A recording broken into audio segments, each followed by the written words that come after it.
ترکت فیکم امرین لن تضلوا ما تمسکتم بہما کتاب اللہ و سنتی، میں تمہارے درمیان دو چیزیں چھوڑ کر جا رہا ہوں، ایک اللہ کی کتاب اور دوسری میری سنت، جب تک اس کو مضبوطی سے تھامے رہو گے گمراہ نہیں ہوگے۔ ایک بات یاد رکھنا چاہیے، عقیدہ ہم کلمہ پڑھتے ہیں لا الہ الا اللہ، نہیں ہے کوئی معبود سوائے اللہ کے، اللہ کے سوا کوئی معبود نہیں ہے، اللہ اپنی توحید میں بالکل اکیلا ہے، لا الہ الا اللہ سوائے اللہ کے، اس کے ساتھ کسی کو شریک نہیں کرنا ہے۔ محمد رسول اللہ اور اللہ کے آخری نبی حضرت محمد صلی اللہ علیہ وسلم اللہ کے سچے رسول ہیں، وہ ہمارے لیے اسوہ نمونہ ہیں۔ تو اللہ کے علاوہ کسی اور کی عبادت نہیں اور نبی کے سوا کسی اور کی اطاعت نہیں۔ اللہ اپنے توحید میں اکیلا ہے اور نبی اپنے رسالت میں اکیلا ہے، اپنے اتباع میں، اپنے اسوے میں۔ اللہ تعالیٰ نے صرف نبی کا نام لے کر کہا لقد کان لکم فی رسول اللہ اسوۃ حسنہ، اسوہ نمونہ نبی کی ذات ہے، کسی اور کے بارے میں نہیں کہا، چاہے وہ پانی پہ چلے چاہے ہوا میں ہوئے، کوئی فرق نہیں پڑتا ہے۔ کوئی اور ذات ایسی نہیں ہے جس سے اگر کوئی ایسی بات ہو تو آسمان سے جبرائیل آ جائے اور جس کی زبان سے جو بھی نکلے حق نکلے۔ اللہ کے نبی نے کہا، ایک مرتبہ صحابہ کرام جو آپ کہتے تھے لکھ لیتے تھے، کہا کہ کبھی کبھی اللہ کے رسول مجھ سے لکھ لیتے ہیں، تو اللہ کے نبی نے ارشاد فرمایا کہ اس زبان سے کبھی حق کے علاوہ کچھ نہیں کرتا ہے، کسی بھی حالت میں۔ عام آدمی جو رہتا ہے کبھی غصے میں رہتا ہے تو اس کا معاملہ الگ رہتا ہے، نہیں مانوں گا بولتا ہے نا، ارے غصے میں تو کیا کیا بولتے ہیں ہمارے جو نہیں کر سکتے وہ بھی بولتے ہیں غصے میں، اب بول دیتے ہیں نا چیٹ ڈالوں گا، کاغذ ہے کہ کپڑا ہے، سنے گیا غصے میں تو کچھ قبول کرتا ہے، خوش ہوتا ہے تو بھی مبالغہ کر ڈالتا ہے، کسی سے بہت زیادہ ناراض، کسی سے محبت ہے تو اس کی غلطیاں میں نظر انداز کر دیتا ہے، کسی سے نفرت ہے تو بیچارہ چلتے چلتے اگر دودھ بھی دے تو میری طرف دیکھ کر۔ تو آدمی حالات سے متاثر ہوتا ہے، لیکن نبی کی ذات کو رب العالمین ایسی رکھتا ہے کہ وہ محبت اور نفرت، چاہت، یہ تمام چیزیں نہیں۔ اللہ کے نبی صلی اللہ علیہ وسلم کا واقعہ، زید بن حارثہ کتنی محبت کرتے تھے اللہ کے نبی جانتے ہیں؟ زید بن حارثہ رضی اللہ عنہ سے وہ بولے بیٹے تھے اور اکیلے صحابی ہیں جن کا نام قرآن میں آیا ہے، کیونکہ ان کی بیوی کو جب طلاق دیا انہوں نے تو اللہ کے نبی نے اس سے نکاح کیا اور مکہ میں لیا منہ میلے بیٹوں سگا بیٹا بنتا سگے بیٹے کی طرح، لیکن شریعت میں اس کے لیے احکامات الگ ہے۔ منہ بولا بیٹا اگر ہے اس کے نام کے آگے آپ اپنا نام نہیں لگا سکتے، سورہ احزاب لا کر دیکھ لیجیے 22 اور آپ ترکے میں اس کا حصہ نہیں، اس کی بیوی کو اگر وہ طلاق دیتا ہے تو آدمی اس سے نکاح کر سکتا ہے، اسے بہو سے نہیں کر سکتا ہے، حرمت دائمی ہے لیکن اس سے نکاح کر سکتے ہیں، تو اس کے احکامات الگ ہیں۔ یہ اللہ کے نبی اتنا زیادہ ان سے محبت رکھتے تھے اور اللہ کے رسول سے اتنی محبت رکھتے تھے، اتنی قربت تھی کہ جب ان کے والدین ان کو لینے کے لیے آئے، والد اور چچا حضرت زید بن حارثہ کے والد حارثہ ان کے بھائی کہ یہ غلام بنا لیا گئے، حادثے کی وجہ سے حضرت خدیجہ الکبریٰ نے ان کو خرید کر کے اللہ کے نبی کو دے دیا تھا، تو اللہ کے رسول کو ہم کو دے دیجیے۔ اللہ کے نبی نے کہا جو بھی قیمت آپ مانگتے ہیں، اللہ کے رسول نے کہا اگر وہ ایسے ہی جانا چاہیں تو لے جاؤ، اگر نہیں جانا چاہیں تو ان کو آپ زور زبردستی نہ کرنا، بولے آپ نے انصاف کی بات کہی۔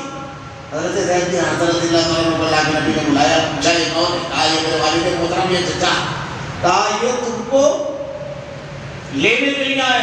والد نے کہا بیٹا چل آزاد، اپنے والدین کی اپنی ماں اپنے گھر آزاد ہو جائے گا، غلام نہیں، اپنے انکار کر دیا۔ ایسی شفقت ملی تھی کہ اس پر آزادی کو قربان کر دیا، اور یہ تاریخ کا عظیم ترین واقعہ ہے۔ اور میں آپ سے کہا کرتا ہوں انسانی زندگی کا سب سے قیمتی سرمایہ ہے آزادی، سب سے قیمتی سرمایہ ہے آزادی، اور اسلام نے صرف اسلام نے اس کی قدر کی ہے، اس لیے ہمارے یہاں لائف کی سزا کا کوئی تصور نہیں ہے۔ خیر وہ بات قانون کی بحث میں بھی انشاءاللہ تفصیل سے کروں گا۔ اس کو بھی قربان کیا حضرت زید بن حارثہ۔ اب انہی کا واقعہ سنتے ہیں کہ فاطمہ بنت قیس، قبیلہ قیس کی ایک عورت تھی، اس سے چوری ہو گئی، بڑی نامور خاندانی اور دولت، چوری جب پکڑی گئی تھی اسلامی سزائیہ وسائل ختم ہوا کہ اور جزا میں ماں کا خبر نکالے من اللہ، چور چورنی کا ہاتھ کاٹ دو۔ منکرین حدیث سے پوچھتے ہیں لوگ کہ بھائی ہاتھ کاٹے کہاں سے؟ ہاتھ کالا دودھ پورے پہ آتا ہے، تو یہاں سے کاٹیں، یہاں سے یہ حدیث میں کہاں سے کاٹیں، یہ بھی نہیں بتا پاتے۔ قرآن میں کہتا ہے اللہ تعالیٰ وَإِذَا نُودِيَ لِلصَّلَاةِ مِنْ يَوْمِ الْجُمْعَةِ، ندا دی جائے جب جمعہ کا روز تو تمام لوگ مسجد میں جمع ہو جائیں۔ ندا کیسے دی جائے؟ ایک ایک کا نام لے کھڑے ہو کر کے مسجد میں کیسے دی جائے ندا؟ یہ بولا جائے چلو آ جاؤ، کیا ہے؟ اچھا جو بھی آپ بولیں گے تو دوسرا بولے گا نہیں کہہ دیجیے، تو کون سی ندا دی جائے گی؟ اذان تو حدیث میں جنہاں ایک بات آئی تو میں نے بتا دی۔ تو خیر جب ان کے اوپر یہ طے ہو گیا تو اللہ کے نبی کے پاس لوگوں نے ان سے کہا کہ جا کر کے بہت خاندانی اور بدبو ہیں، تو اللہ کے نبی سے سفارش کرے۔ اللہ کے نبی سے جب کہا تو اللہ کے رسول نے ارشاد فرمایا تم سے پہلے کے لوگ اسی لیے تباہ برباد ہوئے، اسی لیے ان پر عذاب آیا، اسی لیے وہ ہلاک کیے گئے کہ ان کے بڑے سے جرائم اور گناہ کرتے تھے تو معمولی سزائیں دیتے، ہم جو چھوٹے کرتے تو ان پر احکامات کو نافذ کرتے تھے۔ اللہ کی قسم اگر فاطمہ بنت محمد صلی اللہ علیہ وسلم نے بھی چوری کی ہوتی تو میں اس کے ہاتھ کاٹ دیتا۔ اب پر محبت کبھی غالب نہیں آئی، رشتے غالب نہیں آئے اسلامی احکامات کے سلسلے میں، اسی لیے آپ کی اتباع نہیں کرنا ہے۔ تو یہ لوگ کیا کرتے ہیں؟ اپنے ہاتھ سے لکھی ہوئی کتاب کو کہتے ہیں کہ اللہ کی طرف سے لکھی ہے، اس طرح دنیا کماتے ہیں۔ اب اس کا فائدہ کیا ملتا ہے؟ بہت فائدہ ملتا ہے، دنیا کماتے ہیں۔ اب ان کے ہاتھوں کی لکھائی اور ان کی کمائی کو ہلاکت ہو ویل اور افسوس ہے۔ یہ کلمات کو بدل دیں گے، کلام کو رب کا کلام بتاتے ہیں، دین بتاتے ہیں اور لوگوں میں اس کو مشہور کر دیتے ہیں۔ میں ایک چھوٹا سا واقعہ بیان کرتا ہوں، اکثر یہاں بیان کر دوں، بات کہاں سے بنتی ہے۔ دین کیسے بناتے ہیں؟ بے شمار بدعات اور شرک، علامہ ابن تیمیہ رحمۃ اللہ علیہ کہتے ہیں یہ وہی ہے کہ دین کے نام پر لوگوں کو چاہیے۔ آپ دیکھیے لوگ شرک کو نہیں چھوڑتے ہیں، بدعت نہیں چھوڑتے ہیں، دین چھوڑ دیتے ہیں۔ کسی کیا میت ہو، اب مرنے کے بعد شریعت کے احکامات کیا ہے کہ مرنے والے کو خود کی جو ہے 3 چیزیں فائدہ پہنچاتی ہیں، 4 چیزیں دوسری ہیں۔ یہ اللہ کا دین ہے، لیکن اب ہمارے یہاں کیا بتایا جا رہا ہے؟ قرآن خالی کر لو، تیجا کر لو، 10واں کر لو، 20واں کر لو۔ ہم نے تو سنا ہے کہ یوپی وغیرہ میں تو ایسا ہے کہ میت اگر ہوتی ہے تو چادر لے کر کے گلیوں میں گھومتے ہیں، بھائی کس کے پاس جتنا قرآن ہے اس میں ڈال، تو کسی کا 3 پارا کسی کا 5 پارا پڑا رہتا ہے تو اس میں چادر میں ڈالتا رہتا ہے، اس کو کاؤنٹ کرتے رہتے ہیں اور جتنا ہو جاتا ہے پھر وہ اس کو نہ اللہ کے نبی نے کہیں بتایا، نہ صحابہ نے کہیں کیا، نہ ائمہ نے کیا۔ بچے جب چھوٹے مرتے ہیں اللہ کے نبی نے کہا کہ 3 لوگ مرفوع کریں، بچہ جب تک بالغ نہ ہو جائے، سویا ہوا جب تک جاگ نہ جائے، اور مجنون پاگل جب تک ہوش میں نہ آئے، ان کو نہ عذاب ہے نہ ثواب، ان کے اوپر سے قلم اٹھا دیا گیا ہے۔ ہمارے یہاں 2 روز 4 روز 5 روز کا بچہ مرتا ہے، 4 مہینے کا 6 مہینے کا 1 سال کا، تدفین کے بعد لوگ کہتے ہیں بھائی تھوڑا تھوڑا مر دو، کیوں پڑھ رہے ہیں؟ اللہ کے کلام میں، اللہ کے نبی کے فرمان میں یہ تمام چیزیں ہیں، غور کرنے کی چیزیں۔ اللہ کے نبی نے کیا بیان فرمایا؟ اللہ کے نبی نے اپنے بیٹوں کی جب 3 بیٹوں کی وفات ہوئی، ان لوگوں کی تدفین کی تو کیا یہ کیا؟ تو ایسی چیزیں 3 بنا لینا یہی ہے، اور یہ تاثر دینا کہ اللہ رب العالمین کیا نازل کرتا ہوں۔ اور میں صرف ایک مثال کہتا ہوں اکثر کہ ہماری والدہ کی جب وفات ہوئی تو اس کے 8 دن کے فرق سے ہم لوگوں کا احمد آباد میں کاروبار تھا، تو میرا آنا جانا رہتا تھا، تو وہاں پر جو ہمارے متعلق تھے ان کی والدہ کی وفات ہوئی۔ اب اس کے کافی لمبی مدت کے بعد جب میں گیا تو مجھ سے کہنے لگے وفات ہو گئی ان کی کہ حافظ صاحب میرا معاملہ یہ رکھ، میں نے اپنے بچوں کی شادی اس طرح کی ہے 25-30 ہزار روپے جمع کرتا تھا اور اس میں سامان وغیرہ خرید کر پاکستان چلا جاتا تھا، ان کی بہت بڑی خاندان تھی وہاں پر، تو وہاں 2 مہینے 3 مہینے رہ کر اس کو جب فروخت کرتا تھا تو تقریباً 50,000 کا مل جاتا تھا۔ اب وہاں سے 50,000 کا سامان لے کر ہندوستان آ جاؤ تو یہاں 1 لاکھ کا ہو جاتا تو شادی ہو جاتی۔ آخری شادی سوچا ایسے ہی کروں، لیکن ہماری والدہ کی وفات ہوئی، میرے پاس 27,000 روپیہ اور 25,000 خرچ ہو گیا۔ تمہارا 17 روپیہ میں نے کہا ہماری والدہ کی بھی وفات ہوئی ہے لیکن 1,000 روپیہ صرف ہو اسی کے آس پاس لگا تھا تجہیز و تکفین کے لیے اور پکارے کے لیے، برکہ وغیرہ وہ سب ملا کر کے میں نے کہا اتنا کیسے لگا؟ مجھے اصل میں 3 روز کا بکرا کاٹنا پڑتا ہے۔ میں نے کہا کیوں؟ کہا بولے وہ مردے کی منڈی پھٹتی ہے تو بکرا کاٹنا پڑتا ہے۔ میں نے کہا اللہ کے نیک بندے جب مردے کی منڈی ٹوٹ رہی تو آپ بکرے کی منڈی کیوں توڑ رہے ہیں؟ اور آپ کے پاس جب پیسہ نہیں ہے تو آپ کیوں کرتے ہیں؟ نہیں بولے وہ کرنا پڑتا ہے. میں نے کہا پھر 10واں پھر 20واں پھر 40واں تو ٹوٹل خرچ اتنا ہے. تو میں نے کہا آپ کے پاس جب سرمایہ نہیں تو آپ کو نہیں کرنا چاہیے. نہیں وہ ہر کسی کو کرنا پڑتا ہے. بولے دیکھیے شریعت میں یہ نہیں ہے. میں نے سمجھایا لیکن وہ بولنے لگے نہیں بولے ضروری ہے وہ کرنا پڑتا ہے. میں نے کہا اللہ کے دین ہم لوگ بات کرتے ہوئے مسجد کے پاس پہنچے. میں نے کہا باوضو ہے. وضو کروایا ان سے اور کہا کہ گجراتی ترجمے والا قرآن لے کر آئے. میں نے کہا 10واں پارہ پڑھو. اب ان سے میں نے سوال کیا اللہ کے کلام میں بڑی تاثیر ہے. میں نے ان سے مجھے ایک بات یہ بتائیے کہ آپ قربانی کرتے ہیں؟ تو کہنے لگے نہیں. تو میں نے کہا کیوں نہیں کرتے ہو قربانی؟ کہا ہمارا استطاعت نہیں ہے. میں نے کہا زکات دیتے ہیں؟ بولے نہیں. میں نے کہا کیوں؟ بولے استطاعت نہیں ہے. میں نے کہا حج کیا؟ تو بولے کیوں؟ نہیں. میں نے کہا کیوں؟ تو بولے استطاعت نہیں ہے. آپ غور کیجیے حج کے بارے میں اللہ تعالیٰ نے شرط لگائی من استطاع الیہ سبیلا. اگر آپ کے پاس استطاعت ہے راستے کے اخراجات برداشت کرنے کی تو آپ حج کیجیے.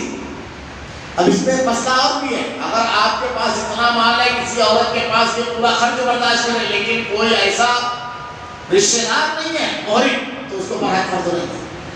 تو میں نے کہا دیکھو اسلام میں مالی عبادت جتنی بھی ہے آپ نے ہر مرتبہ کیا جواب دیا؟ بولے استطاعت نہیں ہے. مطلب یہ اللہ کا دین ہے کہ مال کی عبادت جب آئے گی تو استطاعت کی شرط کے ساتھ آئے گی. لیکن مولوی کے دین میں پیسہ ہو نہیں ہو کرنا ہے سب کرتے نتیجہ 10واں 20واں. تو میں نے لگا بات تمہارا جس کا خرچ ہوتا ہے وہ فوراً بولنے لگتا ہے. میں نے کہا قرآن بولو سورہ توبہ کیا کہا اللہ نے؟ 1400 سال پہلے اللہ نے اس کو نازل کر دیا. یا ایھا الذین آمنوا ایمان والو ان کثیرا من الاحبار والرہبان. ایک بڑی تعداد صوفیہ اور احبار اور رہبان اور علماء کی ان کثیر من الاحبار والرہبان لا یاکلون اموال الناس بالباطل. وہ تمہارا مال باطل طریقے سے کھاتے ہیں لیصدون عن سبیل اللہ اور تم کو اللہ کے راستے سے ہٹا دیتے ہیں. بس کیا ہے جملہ دل کو کہوں گا ہر بدعت دیکھیے پہلے آپ کی جیب پہ ڈاکہ پڑے گا پھر آپ کے دین پر. روڈ پہلے بنتا ہے تازیہ پہلے بنتا ہے شرک بعد میں ہونا شروع ہوتا ہے. شب برات میں حلوہ پہلے بنے گا پھر رات میں بدعت ہوگی. محرم پہ کھچڑا پہلے بنے گا پھر اس کے بعد بدعت ہوگی. دیگے چڑھ جائے گی جہنمی کی پھر پہلے آپ کے ان کثیر من الاحبار والرہبان لا یاکلون اموال الناس تمہارے مال پر باطل طریقے سے حملہ کریں گے لیصدون عن سبیل اللہ تم کو اللہ کے راستے سے ہٹا دیں گے. تو مال پہلے نکالے گا تمہارا. اور اگر اس کو پیٹ سے ہٹا دو کھانا ہٹا دو تو ساری بدعتیں آدھی تو ایسے ہی مر جائیں. کیونکہ ہر بدعت 3 آئے 10واں آئے 20واں آئے پہلے ٹیک چڑھتی ہے. وہ کھانا ہٹا تو دیکھیے کیا ہوتا ہے. تو آپ کے مال پر باطل طریقے سے حملہ کریں گے. اللہ نے 1400 سال پہلے قرآن میں ارشاد فرمایا ہے اور یہی ہوتا تھا. یہ بڑی اہم چیز ہے کہ ہم جو عمل کر رہے ہیں لوگوں کی لکھی ہوئی کتاب کا ہے. یہ اللہ نے واقعات جو بیان فرمایا پچھلی قوموں کے گمراہ قوموں کے یہ غلطی سے بچیں. جاہلوں کا طریقہ اور علماء کا دونوں کی گمراہی اور بگڑا ہوا پن کے اس پر اللہ نے بیان فرمایا. آگے صرف اشارہ کرنے کا وقت بہت زیادہ ہو چکا ہے. ان لوگوں کا دعوت ہم ہی جنت میں جائیں گے. آ جائے نا کسی مسلمان کو پکڑ کے وہ اپنے آپ کو بولے گا کیا سب تو جنت کے دعوت آ رہے ہیں. اور ان پہ جماعتیں اور فرقے کچھ تو اتنی آگے چلے گئے فلاں سلسلے میں چلے جاؤ جنت پکی ہے. ہمارے مالیگاؤں کے ایک حقیقی واقعہ ہے. استغفر اللہ ثم استغفر اللہ. جنت جہنم کیا اللہ کا اختیار کیا. یہی یہودی لوگ بھی بھولے تھے. ایک بڑے سرمایہ دار ایک مولانا سے کہتے ہیں مولانا میں جنت پہ جاؤں گا کہ نہیں جاؤں گا. تو مولانا بھی ذرا سا ترنگ میں پھر کہتے ہیں تمہارے لیے تو میں اللہ سے استغفر اللہ ثم استغفر اللہ. کیا جانتے اللہ کا سب سے برگزیدہ بندہ سب سے محبوب بندہ محمد رسول اللہ صلی اللہ علیہ وسلم کہتے ہیں یا فاطمہ انقذی نفسک سلیمی ما شئت من مالی فإنی لا أريد من الله شيئا. اے میری بیٹی فاطمہ جو میرے مال میں سے مانگنا ہے مانگ لو مروز محشر تیرے کچھ کام نہیں ہے. یہ دعویٰ ان کا بھی یہی دعویٰ تھا. ہم سب جنت میں جانے والے ہیں. اس کی تفصیلات انشاءاللہ آئندہ ہفتہ بیان کروں گا کون جنتی اللہ نے یہ بھی بتا دیا اور کون جہنمی ہے۔ آئندہ بتایا ہے اس کے سامنے جا کر کھڑے ہونا ہے، بس اتنا ہے۔ اللہ رب العالمین سے دعا ہے رب العالمین جو خامیاں پچھلے لوگوں میں تھی جس کی بنیاد پر وہ گمراہ ہوئے، جن پر تیرا غضب نازل ہوا رب العالمین، اس سے ہماری حفاظت فرما رب العالمین۔ جہالت کی بنیاد پر بھی اور علم کی بنیاد پر بھی رب العالمین ہمارے جاہلوں اور ہمارے علماء کی اس کی حفاظت فرما رب العالمین۔ الہ العالمین تیری رضا اور خوشنودی والا عمل کرنے کی توفیق دے رب العالمین۔ الہ العالمین تیرے کلام کی آیتیں، تیرے نبی کی حدیث کو ہمارا کردار و عمل بنا دے رب العالمین۔ اللہ رب العالمین برائی اور جہنم میں لے جانے والے اعمال سے ہماری حفاظت فرما، جنت میں لے جانے والے اعمال کرنے کی توفیق دے رب العالمین۔ الہ العالمین ہمارا خاتمہ ایمان پر فرما۔ ربنا لا تزغ قلوبنا بعد إذ هديتنا وهب لنا من لدنك رحمة إنك أنت الوهاب۔ سبحانك اللهم وبحمدك أشهد أن لا إله إلا أنت أستغفرك